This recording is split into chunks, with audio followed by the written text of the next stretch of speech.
enti trouble colors also there be Penyah mama nkabi mesra wa ni die mu mama nkabi na e post mama na trouble kabi efa me te say no be cry ka say ye fe no nkoko hene comment section for munya motra mote the alleged scrutiny of Akyem Asuom Eastern region no Nana Bawumia Ponim or Daddy the third. Nensensem let us was all free trend because we queen here the need now trouble colors and the TikTokers I'll be trying to chima fancy you know or be kind. Remember to the bunach the wagin amame. Comment section. I Penyah broke media. May as well say need him. Over like if video not about subscribers and some like notification and for latest updates. Now back to the wagin amame. Comment. As much as so. No share for so any biasho. E do him dada. And Stefan Semwa, the alleged scrutiny of Akyem Asuom Nana Bawumia Ponim or Daddy the third. The MPP presidential aspirant and some of from one eyes and tray. Catch them as a only a sound class. They of no use, they of no value. There's no capability, no just nothing. Full of emptiness. And as a candidate woman, as in seven and tray Emma Sebe or Zakatre former second lady. Samira Bawumia or catch them and say, oh, yes, slave queen. I say, and tray. Now dance and seminar, and a trouble colors, any TikTokers, I'll be blasted by pay. Or the wife who wants to be a first lady rather so very badly. I think the wife's ambition overshadows his own. Hey. As a matter of fact, if Dr. Bawumia becomes president, he will be the third person in control. I think so. I think the first person in charge of the actual country will be President Akufo-Addo and his Gabi Otridaku and co. They will actually be in charge. And then the second person will be, of course, his wife, who will be our first slave queen lady. Wow. And before it comes to Dr. Bawumia himself. Wow. What is there for Dr. Bawumia to prove now? Does he still think the fundamentals are weak? You see, people must genuinely want to be president, not just because of the power, the privilege, or the opportunity to steal.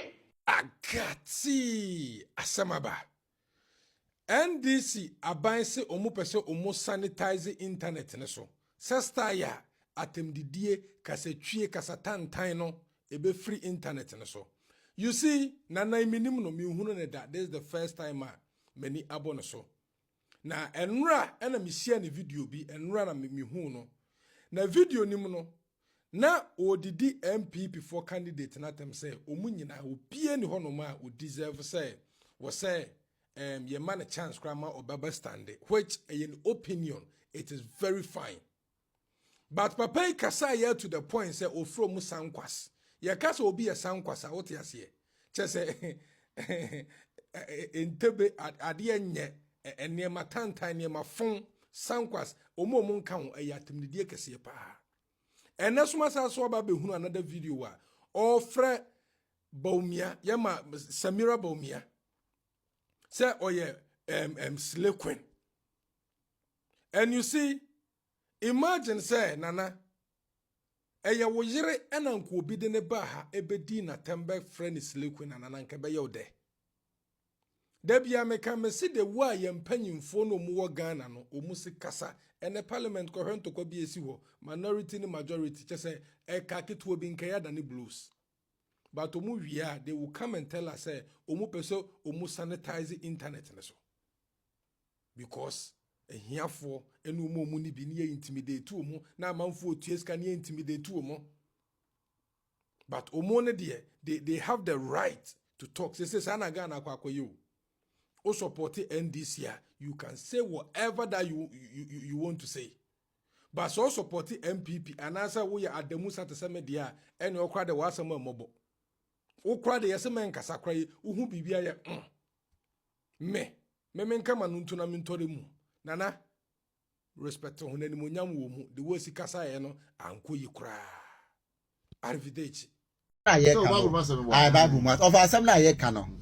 we are addressing the message, but not the messenger. Say message na ye address dia. And say on di home free baby. Na asem no na ye tutu asem nim ne aka. Say ohene no insem na obeka ye no emu nsem ne ye count ofa. Ye nyu ohene nsin chen. Na no asem no ne ye ka say insem na obeka ye ne sabi. Wan ka nyansasem. Insem no wan ka nyansasem. We are addressing the message. The way you penny forward.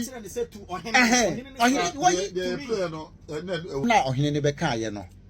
Ohine no, we're money home. Because of her. So, she is some no Hinebeka, you know. A yako, yes, say, Sebi, penny, edit, and a man in Tuma ati, yane. Na ya nena ne ntuma na te no je say the man for na yinama into obi anka nchen se me wanti afutuo no eti akoko bini ofa se ohene no nanka onimnyansa pa na kwa babe pachew onimnyansa nko be pachew ena onifutufo debi me pafa onifutufo onifutufo nti enti na ontimi ma abonti ma me pachew na the man for no aya ade se o ma baba kanisem.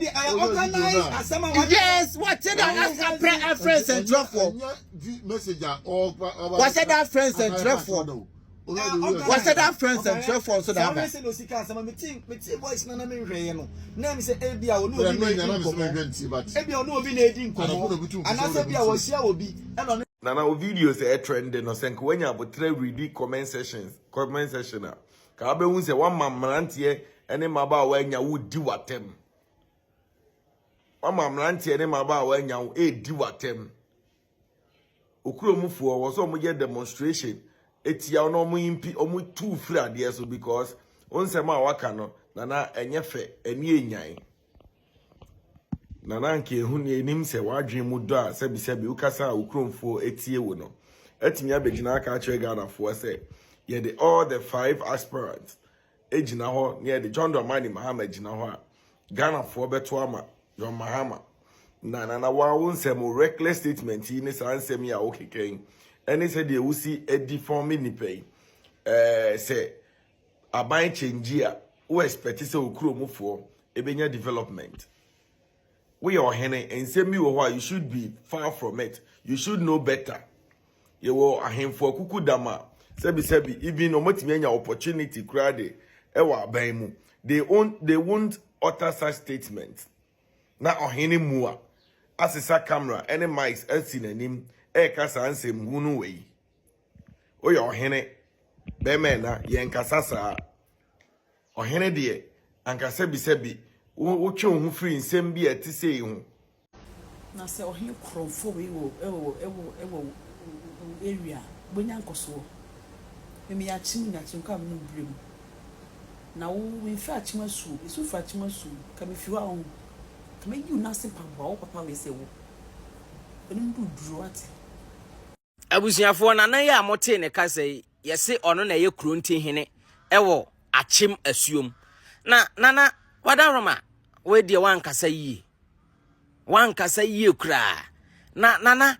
ede ba aden ko ana yewura president Mahama de amawa enunti ubelulo wa standard sa nana mumu bi de enka mokura ne obi asanka obi ankasa yi a mo ne ye mpanyimfo anka motenetini nipa no nanso nana we de entwa ye o nana na ye pese ye busa se enti apesemudie kakra ubenya ahwe enti ene ne de wo fre kuntunu wo fai ede ba aden ko na yewura president Mahama ode be ma wo nana wankasa yi enye sei na panyimu kasa enti nana se de watifi aduri se wukuro mani anase wo fa se wo nanabi kasa mfreni makasa we ya wakan bi di kire wa nana how will you take it nana wankasa yi wama ebua na nkofo bebre ewode ma ono nana wa lower standard nana wankasa yi nana enye kasa we ya obekasa na kire se sabi o wa adwene sini wo bia o enka nana wa asem ya wo kan no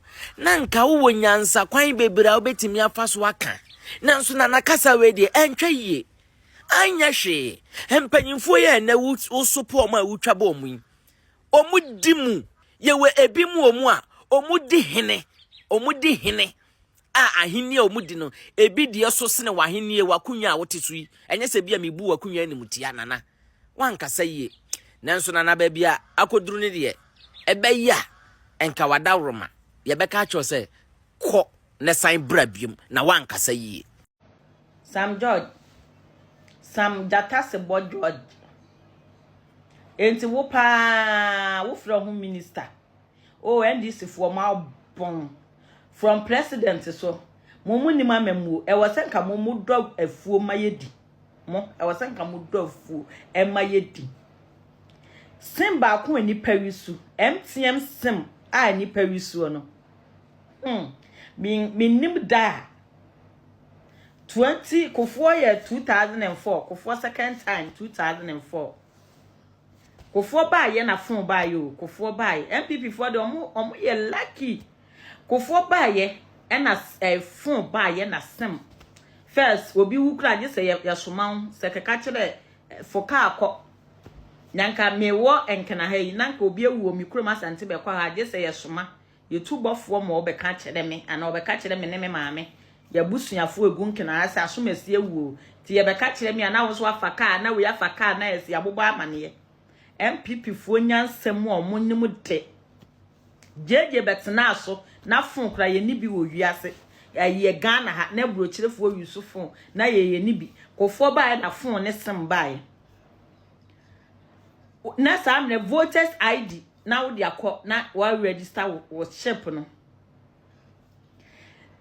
ana kofo koye atames ni John Mahama kure da afu ba ye register ye wo musan ba 2013 ye san akosan lie red aden musan ba 2024 na do ne ye wura Alhaji Mahmoud Bawumia ne STUP sunyansan mu no mo de ye Ghana card na ye bibia wo so ne ye de ye perfect edimu aden chrono Sam George mo ma bon papa na mugu o man mu mo be ha nipa adwene betiti nipa bla bokwa na we kuro so hene be no NDC baso a tese wo bia mu obia na egu o man mu tese mo ayo mu husem mu ade John Mahama na kudo yi ka kire Akufo Addo ne Bawumia se Jaklonto eni ni nua ketwa papa pani ti se John Mahama president etwampoa ehumpoa edi atem enti no wo hina wo ye politics minti bi da NDC baso a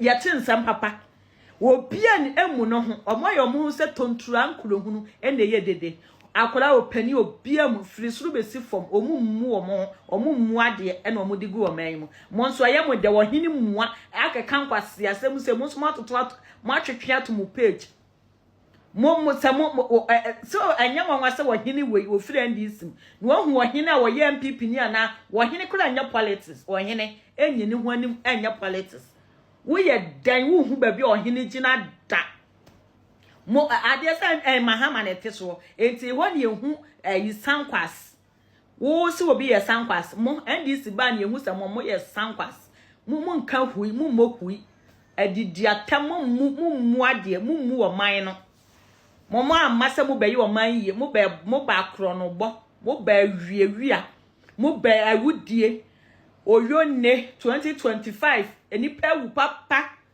enra o ati wa wu 2025 wo yonne mo ba wo haw mo ba amane kodanda man pele djuba enkuronsankrosa ena mo ba ye ho to ye da na nko ohene mua ohene se ekura minti bi da so ohene ye politics efise ayifo ni nyina be ye obi omuti ahemfo so wo NDC fo kwa omo wasem o mbeka kire wo mo MPP kwa the same asem na no mbeka kire omo nyi wo mo ho anim ba wo hene we mi firi ukuro ma nka mi sikuro ni mu bie mu da se mi firi sa ukuro ya wo hene fake we wo hene sankwase we NDC hene we sankwase we nka mi sikuro ni mu bie mu da ka me kank na ha mi wu aye nsie mi ha fake NDC aban ya mo the MPP fo na straight ya to no mo emua bi ewo mu na atwetwe edi wo mo atam mummu hunti obi ade ne ho babatamwa na nipa koro woni munyansa kora na ne nyansa ayela Akyem Asuom hene anwumre me baoba wikwe ye buki e de amawo we kunti hene wa Akyem Asuom sɛ ofrɛ MPP kandifoɔ enum no sankwas nana tie nyansa sɛ mabɛka twi na me akora me gina me nyansa kyɛ bibribi because ka wo matuma di wadi kunti hene dia ɛna bia wo no me omudi mpa omudi mbedi hene because me nyansa bibiri pokyɛw enipa sankwas no nkɔfo num na so me sankwas nana ɔma be odi good policy good legacy ɔma good legacy ɛde ama Ghana for to the sense ye fa Alhaji Dr. Mahmoud Bawumia ɔka sankwas yon nana ɔde ne nyansa ne na adwene a drone at the Magana for deliver a droba ukura nase a vice president or a vice president to just vice president or the Nyansa and Arjun. Nana, the same person was a Ghana cat. Oh, Nana, who is you, Nana? Oh, Nana, assume at Sumasumin, Ghana cat, Ukitebi, Sankwas, and Muba Akuna. So, Missa, Sankwas and Aokano, a Muba Akuna. Nana, Kennedy or Henry Ajapon, why you may be brave, and Yama Ghana for cold stores near that, yeah, and Kufu or my FM. Ashe from ni nyuma bebre a intimi mu bodi a Ghana for ye bi nana Brian a champion or Akyem ho wankasa odim Akyem Brian champion de ho Akyem ne Oscar Akyem fo no ni nyuma wa ye e de ma Akyem ankofo eye bi no nana enya no bi nie nana orabo odutwum ni nyansa mu no obeye education ye de or the TVET money ade abeka Ghana education ho ama school no nkra no emode mono ekọ suriye nana wo also yo hene no nyansa sembe no waye de aboa Ghana nana me busu asem nipa no a wo se ye ode be mode ne be contest sa nipa num we sankwas num we no sa nipa no busa no say e de policy no waja ato Ghana from 2016 obedi Ghana 2012 to 2016 obedi Ghana ku no so na 2024 to 2028 sa nipa na obo ni di no John Dramani Mama, but the policy papa Ben Wajali, good legacy, Ben Wajali Atogana, Antino, or then compares Hani Panui. Bawumia as a vice president, good policy, good legacy, waja good legacy about drone machine, about Ghana Kada, Bawumia, cry good legacy, chair John Dramani Mahama. Nana, me learn because beyond unity and some we nipa shawase. So mufreo nana so you continue say one won conform shawasi you so mufreo nana you and out gibberish where's now use you in such an uncultured way because all from sankwas but outside there can't throw mu honorable Kennedy Japan Dr. Alhaji Mahmoud Bawumia Dr. Brian Champon or said osa at the abodin esekikumu nana na unyansa na way me see week we na bukiama ube friend sankwas no asa be bona abodi na unyansa na wo so wona awoye na odi ekunti no na we frato go Ghana for na enka Ghana for na enima de pa Ghana for na sebi ye short memory nyansa ye ni bie ene timan di se betra kunya so kana na nkan kwasasam fan kire Ghana for na san kwasasam fan kire Ghana nipa nu we to the sense nipa nu we mu party NDC MPP no wadi Ghana so 16 years president Kufuor twa 8 years na Kufuor twa 8 years 16 years from JJ Lawrence abepem John Dramani Mahama penso and this we Ghana so 30 years so nana oni social intervention so nana oni nyansa obeti dia me paache oni social intervention ade ayaya dia bo o man Ghana ni na se ka NDC President John Dramani Mahama amfa ne sensitive no nche a good policy way and social intervention way NDC aban na de ba ya nana oni bi nana okwampo so wunum nyansa akoto aban ma NDC na me ameto abadema obi a waja good legacy bit is free education national health insurance, say free maternal health care, say Ghana card. Nana, one name me yakwa, you mean one in the Munyansa. On a scale of 1/10. Obama won't send one mammy may say.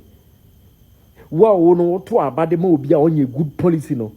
Demand this about only good policy. At the Magana, Nana, we know I'm yam to bad the man be no power in the Munyansa. I am more Cassa, I am one unit and Sana Maka. Was also your hen as a war moon. Say Yadia Kukram, and for the sober told him so for the Saudi Asawa bed, a better so. So Boon and Kabe Kenyans and Sama, Kana Casamri, Wabofra, can make High Kenyans and some literal was I him for Kuku Dam no Moku I Ghana Hano, be no Babacan in some Hungry, the chairman of four. You polish who say you so I am on your near who I know say who am on your knee, near the wedge and you be you afraid I am fun, near the Wakam on your phone, ya home in a pepe. Was umuho okasanye okasachre sa ai Dr. Alhaji Mahmoud Bawumia yere Samira se oye de slave queen how ɔhene kɛkyɛ kyerɛ sɛ ɔyɛ slave queen na Kennedy Japan kora di a wodi na atam kora na menim deɛ Kennedy Japan wayɛ wo wogye sɛ subonto wotu wɔnom na wodi nipa atam bra bɛɛ na wabɔ no wɔ kura no ase Goliath di David mu kɔ ɛkyɛ wɔ mu anhyɛ dwanyini abɛbɛn wodi dwanyini abɛbɛn na yɛ asanto akora mpa ɔkɔgye dɔm no nana saa dwanyini kyɛ wɔ hyɛ bi na watena wakeka nsɛmfo de akyɛ nipa no mu omienu nyinaa bɔ brakyɛ wɔn DC party omienu nyinaa so abɔ brakyɛ wɔ president na ɔka na asɛm no ɛba good policy a ne party de ama Ghana ɔmo sankɔfo no ne party abɔ the good foundation good policy aboa Ghana ahiafo no mu bromfo no enyanka na enwisia aboa mu school kyɛn party na wɔso wɔ no next time mu yusu mu adwen na mo pankasa na mo bɛka nkwasasɛm ɛde nkwasasɛm bi so bɛyɛ dɛ ɛbɛ yi mu ano kyerɛ wadwe ma me ɛwɔ comment section aha yi Penyah Block Media